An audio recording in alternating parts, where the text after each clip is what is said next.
पाकिस्तान के हवाले से जब भी हम बात करते हैं तो आप लोगों ने अक्सर देखा होगा कि Pakistan is a hard country, या फिर अक्सर आपको इस तरह की कोई किताबें मिलती होंगी जिसके ऊपर आपको वाज़े ये लिखा हुआ दिखाई देगा कि Pakistan is a failed state. कभी वेस्टर्न वर्ल्ड की तरफ से आपको फेल्ड स्टेट कहा जाता है, कभी वेस्टर्न वर्ल्ड की तरफ से आपको रेडिकल स्टेट कहा जाता है, कभी वेस्टर्न वर्ल्ड की तरफ से आपको एक्सट्रीमिज़म वाली एक रियासत कहा जाता है। सो आज जानने की कोशिश करेंगे हमारी इस वीडियो में कि क्या हमारे सिविलियन पॉपुलेशन में किसी तरह की कोई एक्सट्रीमिज़म की टेंडेंसीज़ जो हैं वो मौजूद हैं कि नहीं। और उसके अलावा ये देखेंगे कि अगर इस तरह की कोई टेंडेंसीज़ हैं तो उनकी रीज़न क्या है, उनके कॉजेज़ क्या हैं, और इवेंचुअली हम इस सारे प्रोसेस को रिफॉर्म कैसे कर सकते हैं। इन सारे सवालों को एड्रेस करने की कोशिश करेंगे हमारी आज की इस वीडियो में। मैं हूँ सन्नान हसन और आप देख रहे हैं मिनट मिरर। सो वीडियो की शुरुआत करते हैं। पाकिस्तान के हवाले से जैसे मैंने बताया कि कहा जाता है कि एक फेल्ड स्टेट है या फिर एक एक्सट्रीमिस्ट स्टेट है। इस बात को मैं बिल्कुल डिनाई करता हूँ। और उसकी रीज़न क्या है? पहली उसकी जो रीज़न है वो ये है कि आप ये देखेंगे जब भी इलेक्शंस हुए हैं पाकिस्तान में, क्या कोई जो रिलीजियस पार्टी है उसने लीड किया है पाकिस्तान को? तो इसका जवाब आपको नहीं में मिलेगा। चाहे आप रिसेंट इलेक्शंस 2024 के इलेक्शंस को भी जब एनालाइज करते हैं तो वहाँ पे आपको दिखाई देगा कि जो रिलीजियस जमातें थीं, जो रिलीजन के ग्राउंड्स के ऊपर अपनी पॉलिटिक्स को रन कर रही थीं, उनको किस हद तक डिफ़ीट हुई है। चाहे जमात इस्लामी हो, चाहे JUIF हो, या फिर तहरीक लब्बैक पाकिस्तान हो, TLP की अगर मैं खसूसन बात करूं तो उनका एक अच्छा खासा इन्फ्लुएंस दिखाई दे रहा था। जब आप उनके जलसे जुलूस देखते थे, प्रोटेस्ट देखते थे, तो लगता था कि ये वो जमात है जो काफ़ी हद तक एक ऐसा प्रेशर ग्रुप है जो काफ़ी हद तक जो गवर्नमेंट के डिसीजंस हैं उनको इन्फ्लुएंस करता है। और 2024 के इलेक्शंस में अगर प्री इलेक्शंस की बात करें तो वहाँ पे एक अच्छा खासा इन्फ्लुएंस दिखाई दे रहा था तहरीक लब्बैक पाकिस्तान का। लेकिन उसके बाद भी जो रिजल्ट्स आए 2024 के, वो कंट्रेरी थे, वो डिफरेंट थे। वहाँ पे किसी भी जो रिलीजन के ग्राउंड्स पे जो जमातें ऑपरेट कर रही थी उनको वोट नहीं पड़ा, बिकॉज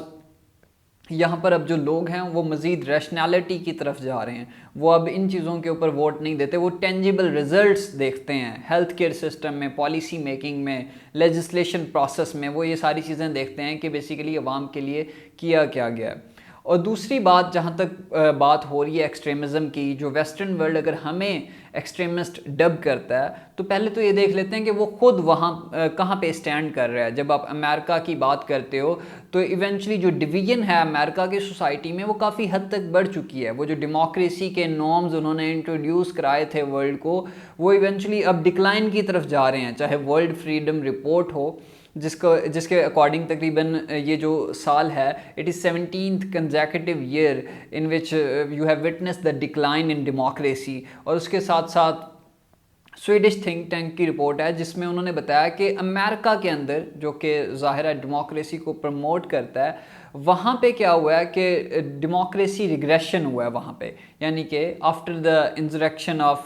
कैपिटल हिल, जो कि हमने 2020 के इलेक्शंस के बाद देखी, जब ट्रंप के जो सपोर्टर्स थे उन्होंने इस चीज़ को मानने से बिल्कुल इनकार कर दिया जो रिजल्ट्स थे इलेक्शन के। और उसके बाद अभी रिसेंटली अगर मैं एक्सट्रीमिज़म की बात करूं तो इस हद तक डिवीजन बढ़ चुकी है कि न्यूयॉर्क टाइम्स ने अमेरिका के बारे में कहा है कि America is increasingly by national state, जिससे ये वाज़े हो रहा है कि एक तरफ डेमोक्रेट्स हैं और दूसरी तरफ रिपब्लिकन्स हैं। यानी कि उनके जो प्रोपोनेंट्स हैं या फिर उनके जो फॉलोअर्स हैं वो इस हद तक उनमें डिवीजन है कि जब भी आप डेमोक्रेट्स की बात करते हो तो आपको यहाँ पे डिफरेंट कल्चर के लोग जो है अमेरिका में रह रहे हैं उनका जो वोट है वो डेमोक्रेट्स के पास जाता है, जो डिफरेंट एथनिक कम्युनिटीज़ के लोग हैं। वाइल जब आप रिपब्लिकन्स की तरफ आते हो तो वहाँ पे जो वाइट सुप्रीमेसिस्ट हैं वो आपको बिल्कुल वाज़े दिखाई देता है, और जो गोरे हैं उनका जो वोट है वो रिपब्लिकन्स के पास आपको जाता हुआ दिखाई देता है। सो एक्सट्रीमिज़म कोई ऐसा मसला नहीं है जो सिर्फ पाकिस्तान में ही ऑपरेट कर रहा है। जिन ग्राउंड्स के ऊपर पाकिस्तान को फेल्ड स्टेट डब कर दिया जाता है या फिर एक्सट्रीमिज़म के ऊपर ऑपरेट करने वाली रियासत के तौर पे डब कर दिया जाता है, ये टेंडेंसीज़ जो हैं हर जगह होती हैं जहाँ पे एथनिक डिफरेंसेस होते हैं। और यहाँ पे क्योंकि पाकिस्तान में भी ऐसा ही है, तो और यही रीज़न है कि प्रोवेंशलिज्म और फिर इस तरह की डिबेट्स हमें पाकिस्तान में दिखाई देती हैं। एक किताब है पाकिस्तान अंडर सीज जो कि मदीहा अफजल ने लिखी है। उसमें उन्होंने डिफरेंट सर्वेज़ का जिक्र किया है उस पूरी किताब में, जिसमें उन्होंने प्यू सर्वे का जिक्र किया है, पीपा सर्वे का जिक्र किया है, जिसमें उन्होंने ये बताया है कि हमारी जो सिविलियन पॉपुलेशन है उनकी कोई इंक्लिनेशन नहीं है towards the extremist group like Afghan Taliban, extremist group like Tehreek Taliban Pakistan, extremist group like लश्कर तैयबा, या फिर इस तरह के जो ग्रुप्स, टेररिस्ट ग्रुप्स हैं, उनकी तरफ जब उन्होंने सर्वे किया तो तकरीबन प्योर सर्वे की अगर मैं बात करूं तो 83% जो पॉपुलेशन थी वो उस वायलेंस को कंडेम करती है जो वायलेंस इन टेररिस्ट जमातों की तरफ से किया जाता है अगेंस्ट द सिविलियंस, और ये कहा जाता है कि ये इस्लाम के नाम पे, जिहाद के नाम पे किया जाता है। लेकिन हमारी जो सिविलियन पॉपुलेशन है उसकी इंक्लिनेशन नहीं है इन चीज़ों की तरफ। 83% पॉपुलेशन ने 2013 के प्यू सर्वे के अकॉर्डिंग इस चीज़ को कंडेम किया कि हम इस चीज़ को कभी भी सपोर्ट नहीं करते। यही नहीं, चाहे अलकायदा की तरफ से इंटरनेशनल जिहाद का प्रॉमिस हो, उसको भी कंडेम किया गया हमारी पॉपुलेशन की तरफ से उन सर्वेज़ के अकॉर्डिंग, अगर आप उस किताब को पढ़ते हैं तो।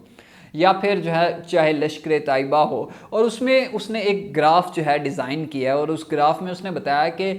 फेवरेबल जो लोग हैं वो कौन से ऐसे लोग हैं जो फेवर करते हैं इन जमातों को। जब उसने सिविलियंस में इंटरव्यू कंडक्ट किए डिफरेंट, तो वहाँ पे पता चला चाहे वो लश्कर तैयबा है या फिर कुछ ऐसे ग्रुप हैं जो जमात उद दावा का जो ग्रुप है, तो वहाँ पे कुछ इंक्लिनेशन नज़र आई सिविलियंस की। वो उन्होंने कुछ वो फेवरेबल थे इस जमात को सपोर्ट करने में, लेकिन वहाँ से भी ये बात बिल्कुल वाज़ेह नहीं होती कि हम कोई एक्सट्रीमिस्ट नेशन है या फिर हम टेररिस्ट ग्रुप्स को सपोर्ट करते हैं। उसकी रीज़न है, ज़ाहिर है कुछ डिफरेंट फैक्टर्स होते हैं हर चीज़ के पीछे। उसकी रीज़न ये है कि अगर जमात उद दावा के साथ उनकी किसी तरह की कोई इंक्लिनेशन है तो उसके पीछे एक रीज़न है, और वो रीज़न ये है कि चाहे 2005 हो या फिर 2010 हो, यानी कि अर्थक्वेक्स एंड फ्लड्स जब वो आते हैं तो तब वो ह्यूमैनिटेरियन एक्टिविटीज़ में जो है वो इन्वॉल्व थे जमात उद दावा वाले। तो यही रीज़न है कि लोग जो हैं उनका जो कमेंट है उस जमात की तरफ वो थोड़ा सा फेवरेबल है। लेकिन ओवरऑल जब हम बात करते हैं, चाहे वो मुंबई अटैक्स हों या फिर जो है 9/11 का एपिसोड हो या फिर पाकिस्तान में बढ़ते हुए टीटीपी के हमले हों, चाहे स्वात में टीटीपी का बढ़ता हुआ एक कंट्रोल हो या फिर टीटीपी की ये डिमांड हो कि यहाँ पे कोई शरिया जो है वो इम्प्लीमेंट कर दी जाए, तो इन सारी चीज़ों को हाँ वो जो पॉपुलेशन है वो कंडेम करती है उन दो सर्वेज़ के अकॉर्डिंग। सो ये सबसे बड़ा इंडिकेटर है कि हम लोग जो हैं हमें ये नहीं कहा जा सकता कि हम लोग कोई एक्सट्रीमिस्ट किस्म की नेशन है, क्योंकि ना तो हमारे पास कोई जमातें ऐसी दिखाई देती हैं जो कि हमें लीड कर रही हों, और ना ही जो है हमारी सिविलियन पॉपुलेशन जो है वो इस चीज़ की प्रोपोनेंट है कि जो टेररिस्ट ग्रुप्स हैं वो जो ऑपरेट कर रहे हैं। हाँ, ऐसा कुछ कॉन्स्पायरेसी थ्योरीज़ का भी जिक्र किया गया उस किताब में, और कॉन्स्पायरेसी थ्योरीज़ ये हैं कि कुछ लोग ये कहते हैं कि अब स्टेट का उसमें थोड़ा सा रोल आ जाता है ना, जिसमें ज़िया की जो इस्लामाइजेशन का प्रोसेस था उसने किस तरीके से पोल्यूट किया आपके माइंड को, और उस टाइम कुछ ऐसे ऑर्डिनेंस पास किए गए, कुछ ऐसे लॉज पास किए गए, चाहे वो फ्लॉगिंग का हो, कोड़े मारना हो, या फिर जो है ना स्टोनिंग टिल डेथ हो, इस तरह के जो लॉज पास किए गए। और फिर इवेंचुअली आपका जो एजुकेशन सिस्टम था वहाँ पे आपका पाक स्टडी जो थी उसको सारी पाक स्टडी को उन्होंने सॉर्ट ऑफ रिव्यू किया, और ऐसे जो है चैप्टर्स उसमें शामिल किए गए जिनकी कोई हकीकत नहीं थी, जो इवेंचुअली आपको रैशनलाइजेशन की तरफ नहीं लेकर जाते। तो उसकी वजह से काफ़ी सारे जो हमारी सिविलियन पॉपुलेशन है वहाँ पे थोड़ी बहुत रेडिकलिज्म जो है हमें दिखाई देती है, उसमें शिया सुन्नी डिवाइड ये चीज़ें, क्योंकि वो ज़िया के इस्लामाइजेशन के प्रोसेस के बाद ये इन सारी चीज़ों में इजाफ़ा हुआ।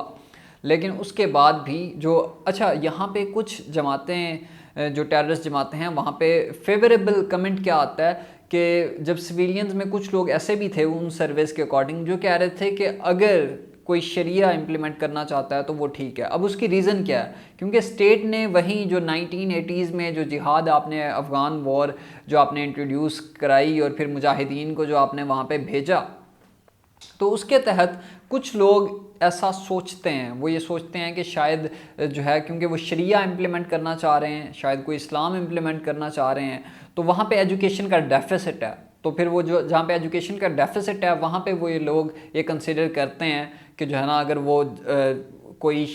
ऐसा ग्रुप जो कि आपके रिट को चैलेंज कर रहा है और इस्लामिक नॉर्म्स इम्प्लीमेंट करना चाह रहा है, तो फिर शायद वो ठीक कर रहा है। कुछ ऐसे लोग हैं जो ऐसा कंसिडर करते हैं, लेकिन आपकी जो पॉपुलेशन का जो बड़ा अगर मार्जिन है तो वो एज सच इस चीज़ का जो सपोर्टर नहीं है, प्रोपोनेंट नहीं है इन सारी चीज़ों का। तो इन सारे फिगर्स से एक चीज़ बड़ी वाज़ेह होती है कि हमारी जो सिविलियन पॉपुलेशन है वहाँ पर किसी भी तरह की कोई इस तरह की एक्सट्रीमिज़म की टेंडेंसीज़ नहीं है। हाँ, हमें कुछ इवेंट्स दिखाई देते हैं, जैसे कोई इचरा इंसिडेंट हमारे सामने था, लेकिन वो अगेन बात वहीं आ जाती है कि इस्लामाइजेशन का प्रोसेस है। हमारे कुछ लॉज हैं जो इतने कंट्रोवर्शियल किस्म के हैं